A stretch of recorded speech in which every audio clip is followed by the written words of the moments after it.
seluruh Nusantara dan Bapak Ibu terkasih yang saat ini bergabung dengan kami. Kita jumpa lagi di Temu Kangen Nasional Yang Mari yang ke-7. Di masa pandemi yang berkepanjangan ini, kita terus bersyukur kepada Tuhan atas penyertaannya sampai saat ini. Mari tetap pelihara hati, tetap semangat dan bersukacita. Seperti firman Tuhan berkata, hati yang gembira adalah obat yang manjur. Bersama kita masuk dalam hadirat Tuhan, kita nyanyikan lagu Siapakah Aku Ini Tuhan, sehingga Engkau mengasihi kami menjadi biji matamu. Haleluya.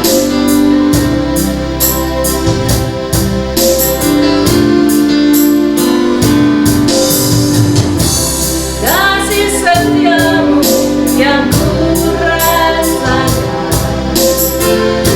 lebih tinggi dari langit biru. Kebaikanmu yang telah kau nyatakan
Selamat bertemu melalui Zoom ini. Saudara-saudara, bagaimanapun juga kita bersyukur bahwa akhirnya Temu Kangen Nasional ke-7 yang semula direncanakan 12 Juli di Semarang, artinya hostnya dari Semarang, dan pembicaranya adalah Evangelis Esther Harry. Namun karena beliau sakit dan yang akan memimpin Pak Yanuar juga dalam sakit, akhirnya tanggal tersebut tertunda sampai hari ini. Perkenankanlah saya mewakili seluruh Yamari menyatakan empati pada keluarga yang ditinggalkan oleh Evangelis Esther Harry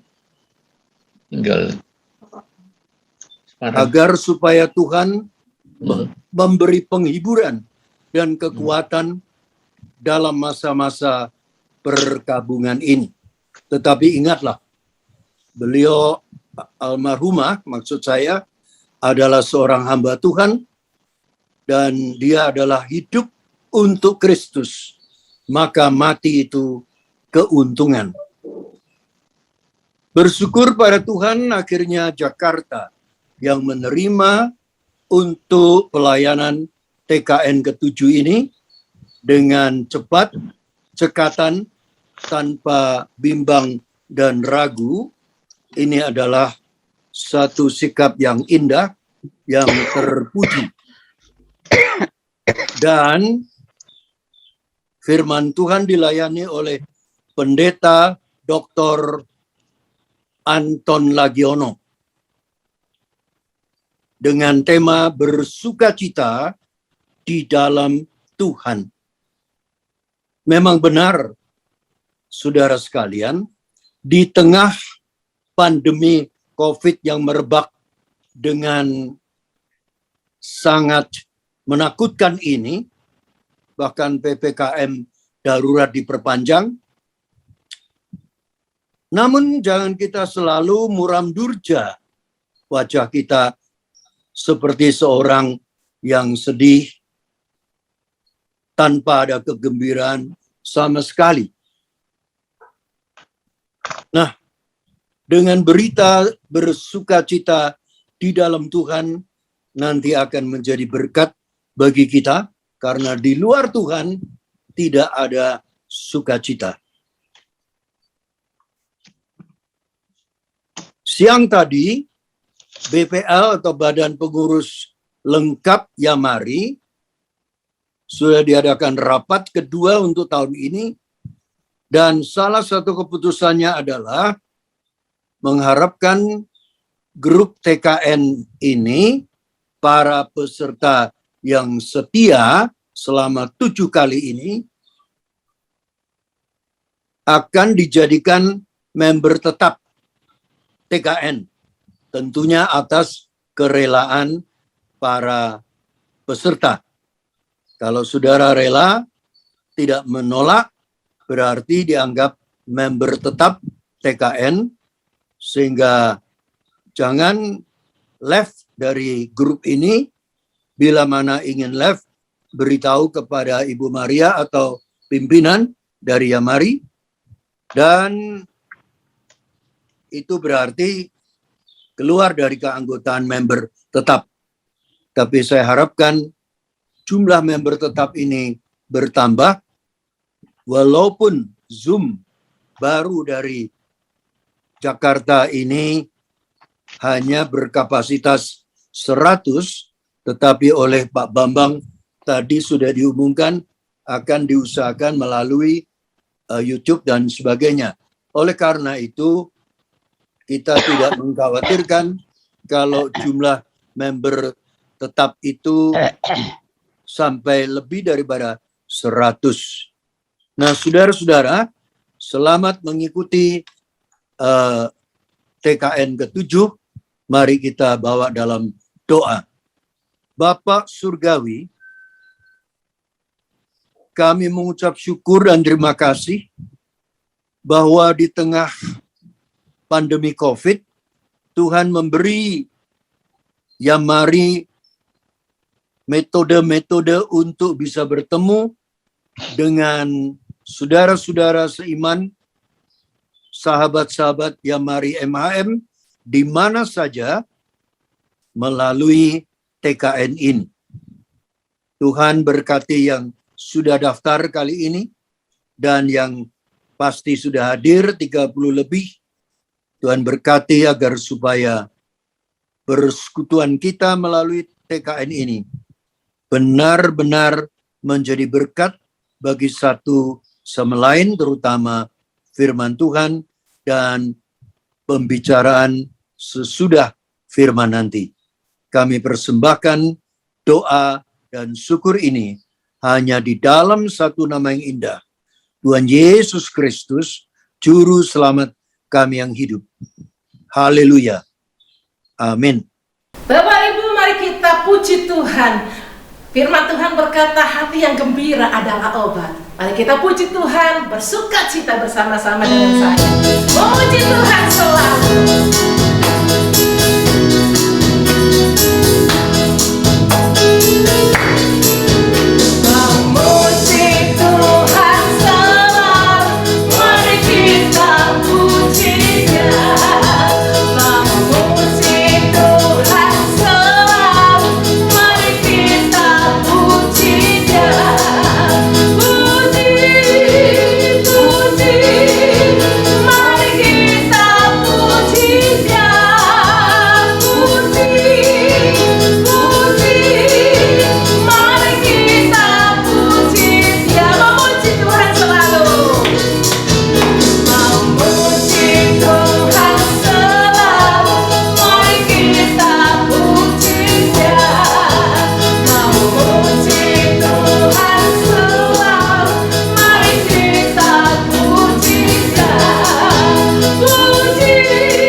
Bapak Ibu, kita akan dihibur dengan persembahan pujian dari beberapa anak Tuhan.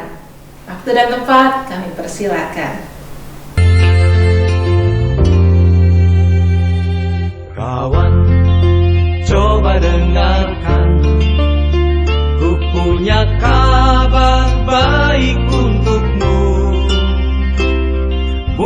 Mungkin sekarang engkau dalam susah, hidupmu berjalan tanpa arah.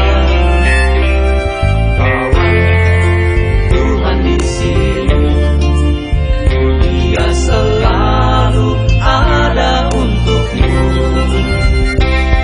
Asal engkau mau datang kepadanya, Tuhan Yesus mengasihimu. Yesus berkata, marilah kepadaku semua yang letih lesu. Yesus berkata, marilah kepadaku semua yang berbeban berat. Aku akan memberikan kelegaan kepadamu.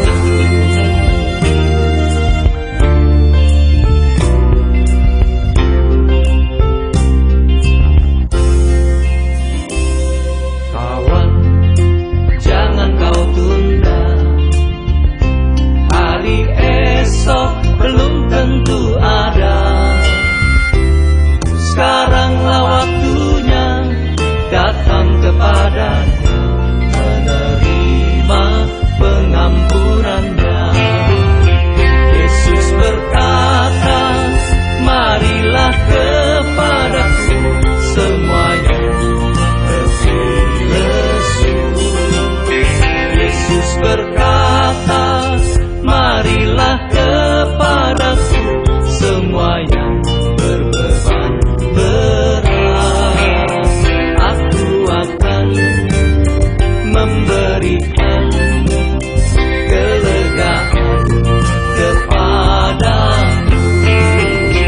Yesus berkata, marilah kepadaku semua yang letih lesu. Yesus berkata, marilah kepadaku semua yang berbeban berat. Aku akan memberikan kelegaan kepadamu.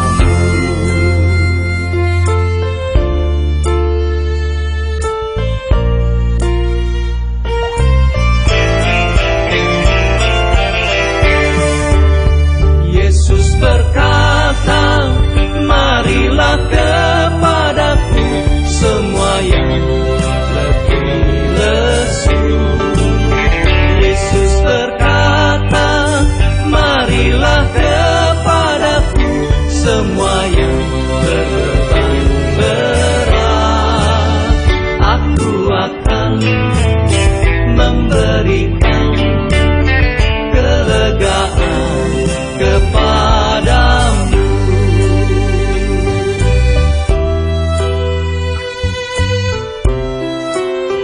Tuhan Yesus mengasihimu.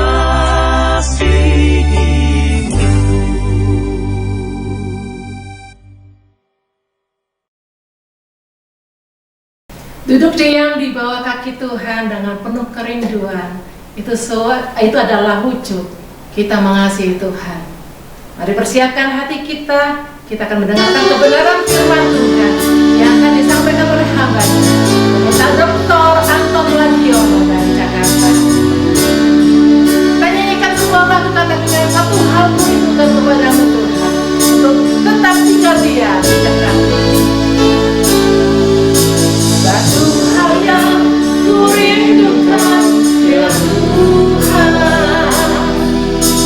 selalu berada di dekatmu dengan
selalu berada di dekatmu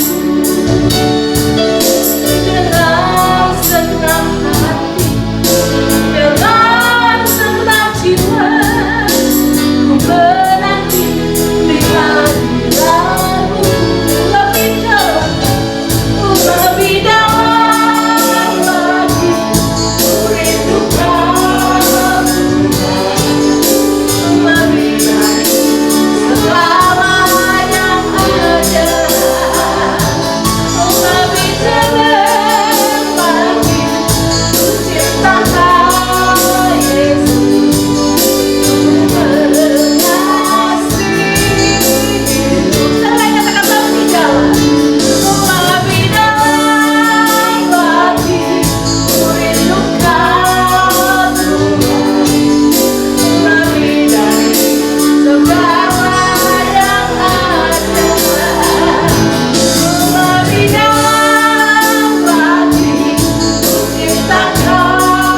Yesus.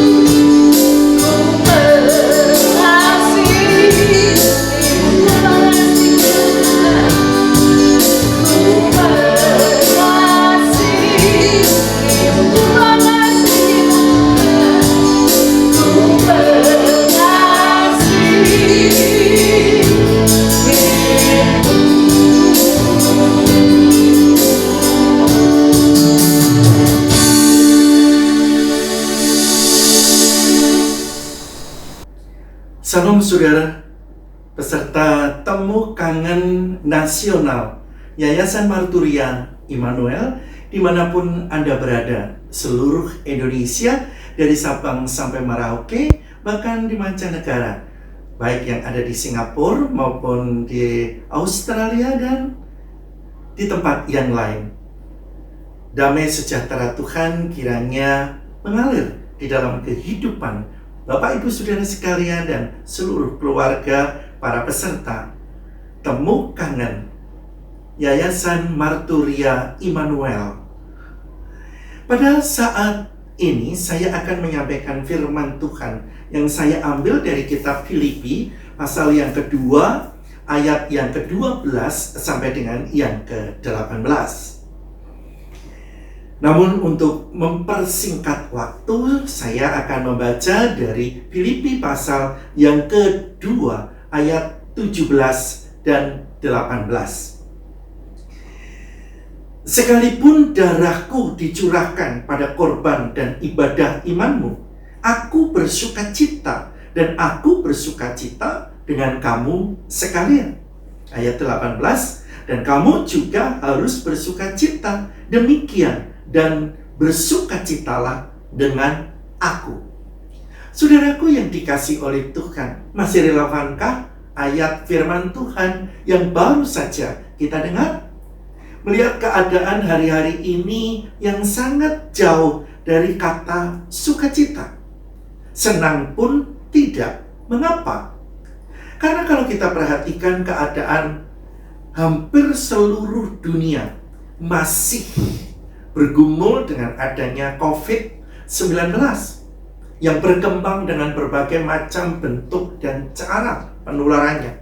Sehingga saudara-saudaraku yang dikasihi oleh Tuhan, bicara mengenai bersukacitalah rasanya sudah tidak relevan.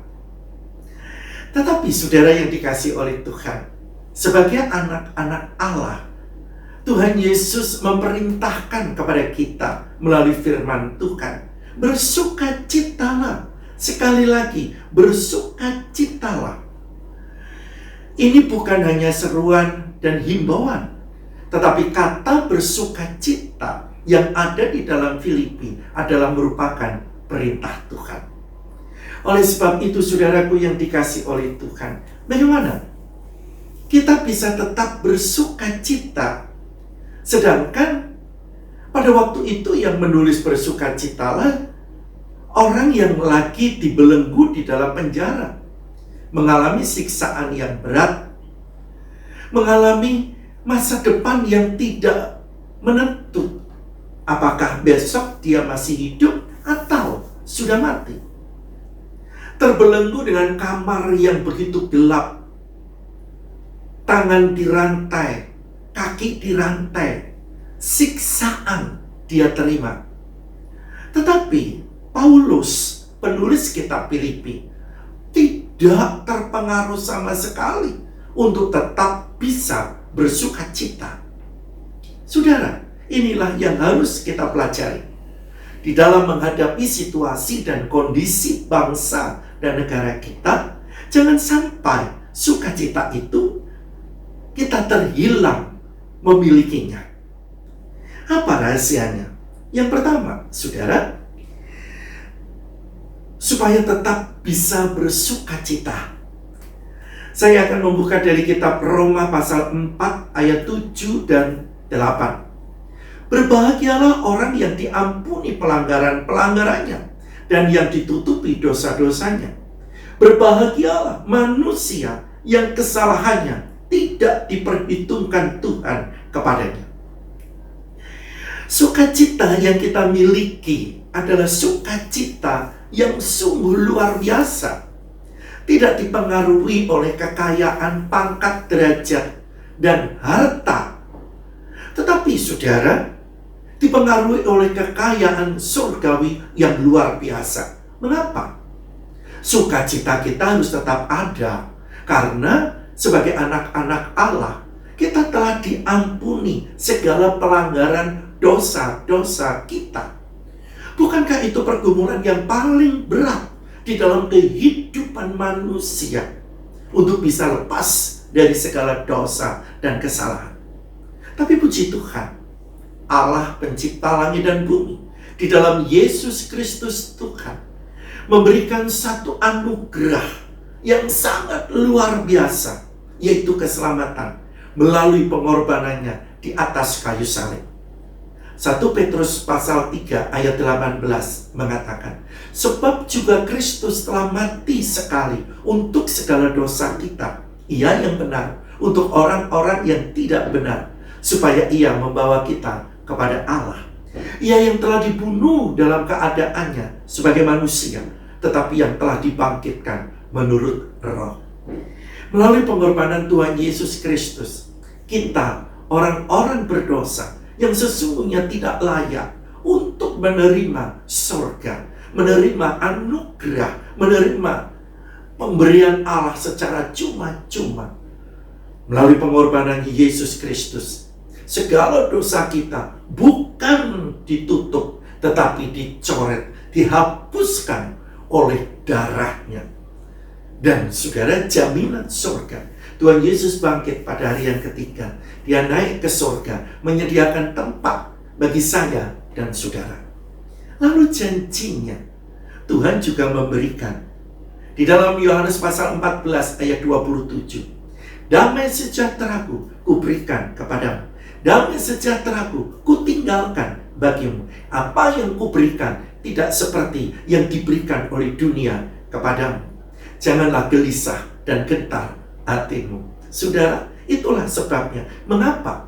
Sebagai anak-anak Tuhan, di dalam menghadapi hari-hari ini, kita tetap bersukacita. Karena kita tahu bahwa masalah yang terpenting dalam kehidupan kita adalah soal dosa. Dan dosa itu telah dihapuskan melalui pengorbanan Yesus Kristus Tuhan. Pertahankan sukacita kita, sehingga dengan demikian keselamatan itu akan menjadi kekal di dalam hidup saya dan saudara. Yang kedua, saudara, mengapa Paulus tetap menekankan, bahkan diperintahkan oleh Tuhan, hidup kita ada di dalam sukacita yang berarti juga damai sejahtera. Kalau kita perhatikan di dalam ayat 17 dan 18 yang baru kita baca, tetapi sekalipun darahku dicurahkan pada korban dan ibadah imanmu, aku bersukacita, dan aku bersukacita dengan kamu sekalian. Dan kamu juga harus bersukacita demikian dan bersukacita dengan aku. Paulus di dalam menghadapi kehidupannya tetap bersukacita. Sejak menerima Yesus sebagai Tuhan dan Juru Selamat pribadi, setiap hari tidak lekang dengan adanya cemoohan, penderitaan. Padahal saat dahulu selama masih nama Saulus, kejahatannya luar biasa terhadap anak-anak Tuhan, pengikut Tuhan Yesus. Tetapi begitu ditangkap oleh Tuhan Yesus Kristus, Paulus rasanya tidak pernah tidak mengalami kesulitan, persoalan datang silih berganti karena memberitakan Injil Tuhan. Tetapi herannya adalah kualitas iman Paulus menunjukkan satu identitas pribadi anak Allah, yaitu hidup di dalam sukacita Tuhan. Sekalipun Paulus ada di dalam penjara, sekalipun Paulus didera, sekalipun Paulus ada dirantai tangan dan kakinya, dibelenggu di ruangan gelap, tetapi tidak kehilangan sukacitanya. Mengapa, saudara? Paulus tidak berpandang kepada masalah yang lagi dihadapi. Gelombang badai yang dia alami tidak menggetarkan semangatnya untuk berpandang dan berfokus kepada Tuhan. Saat berfokus kepada Tuhan, dia lupakan semua derita. Dia tidak memperhitungkan nasib kehidupannya. Dia tidak mengasihi dirinya, tetapi dia berpandang kepada Tuhan. Sebab apapun yang terjadi, Allah ikut bekerja di dalam segala hal mendatangkan kebaikan. Oleh sebab itu, Paulus tidak berpandang kepada dia di dalam penjara, dia sedang dirantai, tetapi Paulus menunjukkan bahwa kehidupannya, hidup bagiku Kristus dan mati adalah keuntungan, sehingga fokusnya tetap pada Kristus. Saudara, di dalam menghadapi kehidupan, hampir tidak ada satupun manusia yang lepas dari masalah. Muka muram, wajah cemberut, rasanya kita jumpai hari-hari ini setiap hari. Rasa ketakutan ada di mana-mana saat ini. Sehingga, saudara-saudara, rasa sukacita rasanya tidak relevan. Tapi bagi saya dan saudara, kalau kita sadar bahwa Tuhan Yesus mengasihi saya dan saudara, kita berpandang kepada Dia, kita berfokus kepada Tuhan. Ada janji-janji Tuhan yang luar biasa, yang tidak dimiliki oleh orang lain. Sehingga kita tidak perlu khawatir menghadapi kehidupan. Karena pengikut Yesus, kekhawatiran dikatakan tidak menambah apa-apa. Sehasta pun tidak bakalan menambah, karena kita punya rasa khawatir. Dan ketakutan bukan datang dari Tuhan.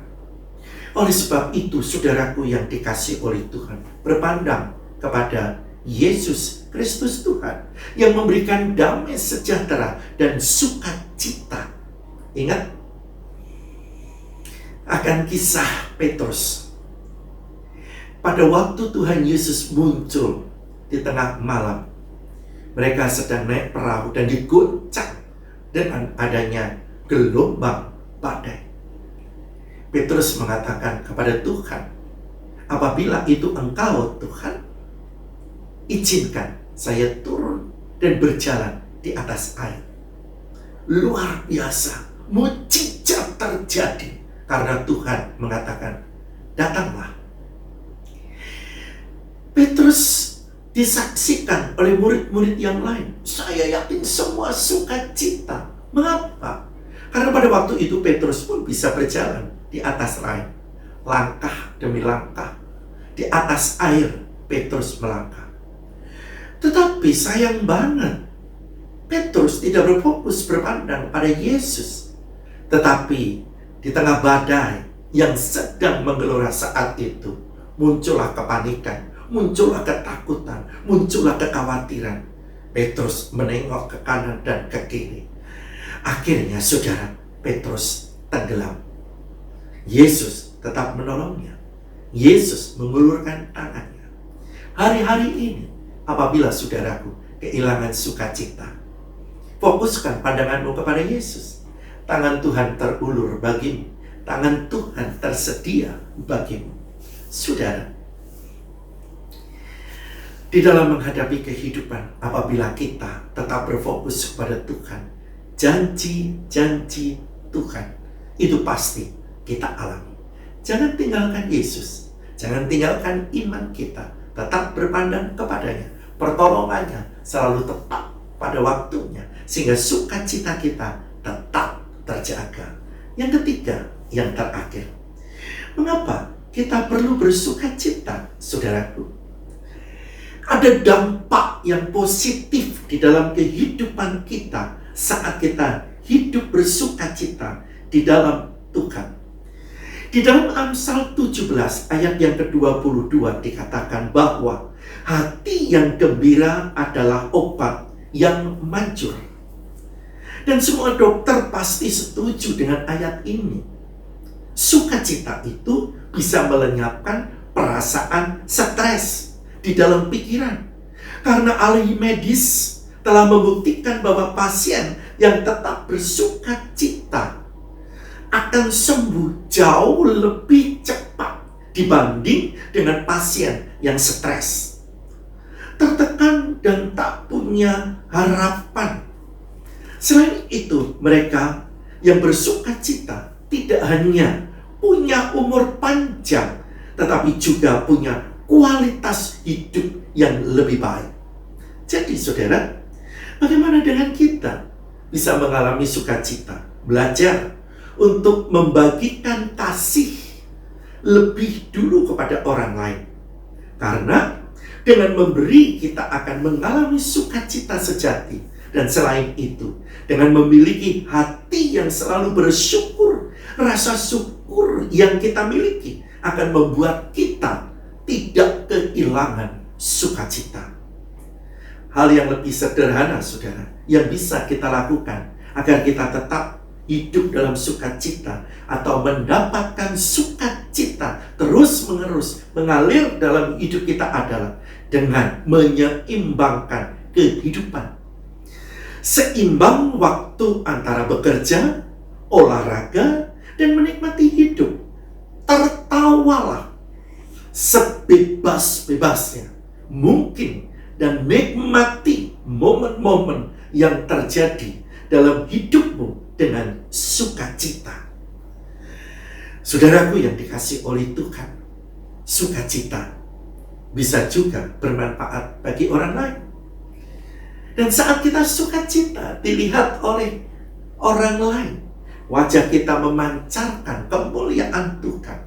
Kita menjadi suratan Kristus yang terbuka. Dan saat orang lain menyaksikan kehidupan kita, sekalipun banyak pergumulan, tetapi kita tetap sukacita, maka itu akan tertransfer terhadap kehidupan orang lain untuk mengalami sukacita Allah. Dan orang itu pasti bertanya, mengapa? Sekalipun engkau dihadapkan permasalahan kehidupan yang begitu luar biasa, tetapi engkau tetap bisa bersukacita. Bukan kita yang dibanggakan, nama Tuhan Yesus yang dimuliakan. Saudaraku yang dikasihi oleh Tuhan, biarlah firman Tuhan yang singkat ini membuat kita tetap hidup di dalam sukacita Tuhan. Dan terimalah salam pendeta Anton, salam sehat, sukacita, dan tetap semangat di dalam menghadapi kehidupan. Tuhan Yesus memberkati. Amin. Bapak Surgawi, terima kasih. Kami bersyukur Tuhan untuk firman yang Tuhan telah berikan dalam kehidupan ini. Biar kami mau selalu tetap bersukacita karena damai sejahtera-Mu ada dalam kehidupan kami. Dan kami bagikan sukacita ini bagi orang-orang di sekitar kami, keluarga kami, baik orang-orang teman-teman seiman kami. Berkati hamba-Mu Pendeta Anton yang telah berkati kami, menyertai juga dalam pelayanan dan jemaat. Dan Tuhan lengkapi dengan kesehatan, kekuatan yang dari Tuhan. Berkati juga semua saudara-saudara kami yang tergabung dalam Yamari di seluruh Indonesia ini, biar kiranya Tuhan terus lengkapi dengan kesehatan, kekuatan. Tuhan jamah yang sakit-sakit, Tuhan sembuhkan. Tuhan mau menolong mereka agar perlindungan Tuhan terus ada, sehingga mereka boleh menikmati berkat kesehatan, kekuatan, dan tetap setia dalam melayani Tuhan. Khususnya juga untuk hamba-Mu, Bapak Pendeta Andreas, dan wakil dan seluruh staf, Tuhan selalu memberkati. Tuhan terus menyertai bangsa dan negara ini. Tuhan terus menyertai di dalam acara Temu Kangen ini. Dan apapun yang dibicarakan boleh menjadi berkat bagi semua saudara-saudara kami yang ada di Indonesia yang telah mengikuti Temu Kangen ini. Terima kasih Bapak yang baik. Kami bersyukur, dan saudara yang kukasih, biar kiranya damai sejahtera Allah dan sukacita dalam Yesus Kristus serta Roh Kudus akan menyertai kita sekalian sampai Maranatha. Amin.